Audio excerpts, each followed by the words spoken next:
लग्न के लिए अगर क्लासिकल ज्योतिष के असली योग कारक वाले उसूल को देखें, यानी कोई एक ग्रह जो किसी केंद्र पहला, चौथा, सातवां, 10वां भाव और किसी त्रिकोण 5वां, 9वां भाव पहला तो आता ही है, दोनों का मालिक हो, तो इस हिसाब से शुक्र सबसे पक्का और सबसे बड़ा योग कारक ग्रह बनता है, क्योंकि वो चौथे भाव जो केंद्र है और सुख शांति का घर और 9वें भाव जो त्रिकोण है और भाग्य धर्म का घर, दोनों का मालिक है।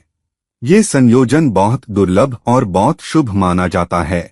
इसलिए शुक्र के महाद शांतरदशा में कुंभ नेटिव को जीवन में बहुत ऊंचा मुकाम, वैभव, विलासिता, कला क्षेत्र में नाम, सुख शांति और भाग्य में बड़ी तरक्की हासिल होती है, बशर्ते के शुक्र अपनी अच्छी पोजीशन में हो। और चूंकि लग्नेश शनि शुक्र का मित्र है, इसलिए शुक्र का शुभ प्रभाव और भी बढ़ जाता है।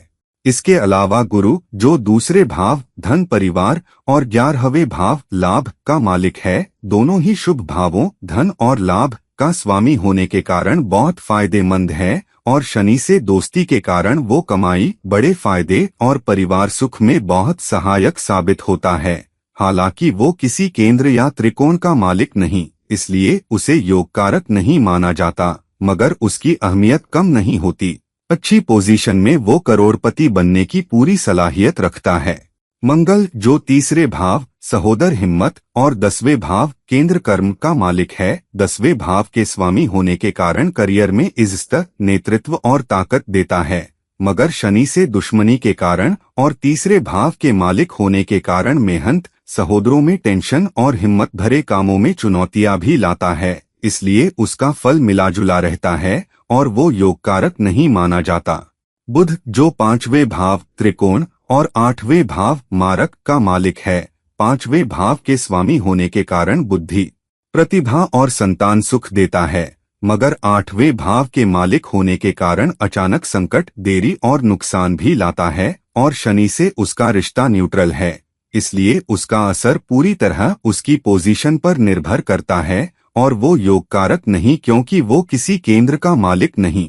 सूरज जो 7वें भाव केंद्र का मालिक है, पार्टनरशिप और व्यापार में सहायक है, मगर शनि से दुश्मनी के कारण और वो किसी त्रिकोण का मालिक नहीं होने के कारण उसका फल उतना शुभ नहीं होता। अच्छी पोजीशन में भी वो कुछ टेंशन और अहंकार पैदा कर सकता है।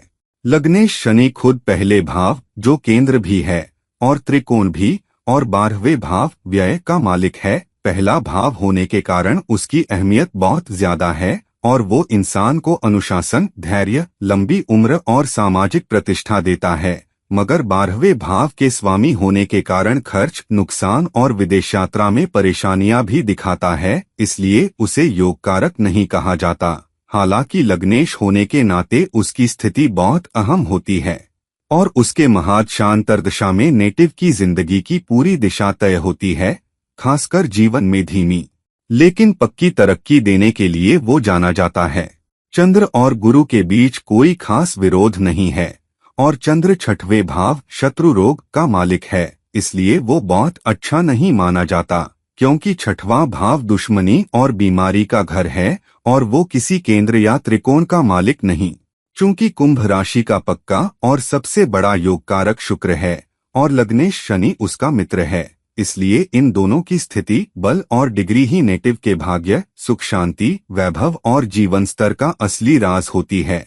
मगर आखिरी राय पूरी जन्म कुंडली के बिना मुमकिन नहीं, क्योंकि कोई भी एक फॉर्मूला किसी भी जातक के अनोखे ग्रह संयोजन को पूरी तरह से समेट नहीं सकता। नमस्कार।